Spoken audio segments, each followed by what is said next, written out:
Għal ħafna minna, it-teleserje Il-Madonna taċ-ċoqqa tibqa' stampata f'moħħna għall-oriġinalità tagħha u l-kontroversja li ħolqot. L-istess bħalma se tibqa' mniżla fl-istorja tat-teledrama Maltija.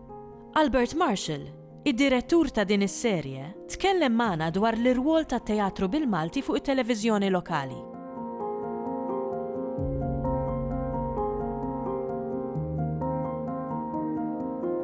Il-ġrajja tal-Madonna taċ-ċoqqa seħħet f'raħal remot f'Malta. X'aktarx l-ambjent kien għal bidu tas-sebgħinijiet. Essenzjalment, l-istorja hija dwar kif Carmenu Tarandu u l-familja tiegħu, il-mara u żewġ titfal żgħar, batew minħabba deċiżjoni ta' Patri Rafel kien imexxi l-Knisja tar-Raħal ħalli joħodlu r-raba da li kien lejxin tiegħu, ir-raba kien lejxin ta' Tarandu. U l-idea kienet li dan mill-art li ikun ħal dal-bidwi iżejjen il-Madonna u jixtrila mant bid-diamanti u l-barbazzal. Imma il-konsegwenzi ta' kif dil-familja ġiet effettwata kienu traġiċi ħafna. U l-istorja tevolvi madwar tifla rebella ta' Carmenu Tarandu li tiddeċidi tivvendika ruħha mill-għaddeni li kienet ġarbet il-familja tagħha minħabba d-deċiżjoni tal-Knisja tar-Raħal.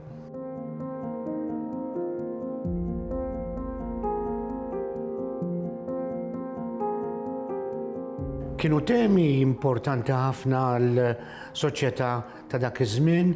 Aħna qed ngħidu li l-Madonna taċ-ċoqqa intweriet fl-aħħar tas-sebgħinijiet.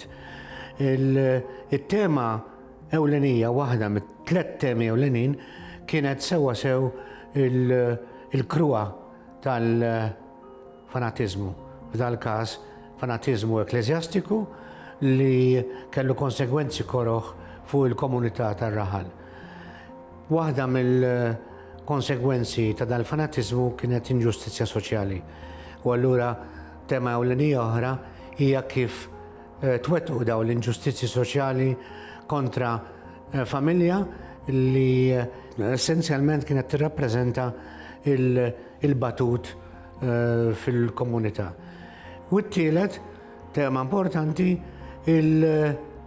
l-element ribell ta' min bħal fil-każ tal-istorja tal-Madonna taċ-ċoqqa Rita, il-protagonista, tiddeċidi li tisfida Raħal sħiħ li ovvjament minħabba l-fanatiżmu reliġjuż kienet iżomm ma' Patri Rafel u allura kienet kompliċi fil-proċess ta' irda tal-paċi u lejxin tal-familja tal-Rita Rebella.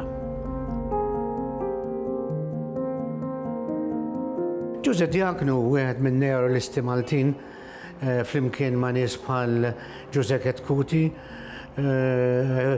l-użu tal-Malti tagħhom mhux biss kien klassiku, imma wkoll kien b'saħħtu, dirett u awdaċi, kuraġġuż, għaliex l-idjoma tal-poplu kienet l-idjoma li biha Giuseppe l-awtur inqeda biex esprimi ruħu u jikkaratterizza dawn il-karattri ħajjin tiegħu li kienu essenzjalment xbija ta' kif jitkellmu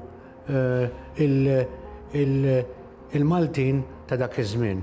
Kien Malti mhux mirqum imma kif jitkellmu l-poplu u kien Malti idiomatiku għall-aħħar li intuża skont iċ-ċirkustanzi drammatiċi fejn kien meħtieġ. Il-prinċipju sagrosant li t-teatru kemm dak għat-teatru, kif ukoll id-drama televiżiva u radiofonika, huwa mezz ta' kif wieħed jara x'demp il-far ngħidu bil-Malti, għaliex jekk tuża l-lingwa Maltija tkun qed tindirizza lill-poplu b'lingwaġġ drammatiku li għamel sens, li ikun xempju, ikun mera ta' x'jaħseb il-poplu, kif jaħs il-poplu u x'aspira lih il-poplu. Mela allura id-drama bil-Malti hija estensjoni tal-eżistenza ta' poplu. Għal-fatt li għadna qed nitkellmu illum wara iktar minn 40 sena minn mindu xandret dis-sensiela, jixħed li s-sensiela rnexxiela b'xi mod tħassel niċċa fl-istorja televiżiva tad-dram Malti. X'aktarx Giuseppe Diacono li huwa l-awtur tal-Madonna taċ-Ċoqqa, minħabba li miss il-pols ta' nazzjon, il-Madonna taċ-Ċoqqa baqgħet tinstema' fuq fom in-nies sewa sew għaliex għarxet jew weġġet nerv importanti tas-soċjetà Maltija.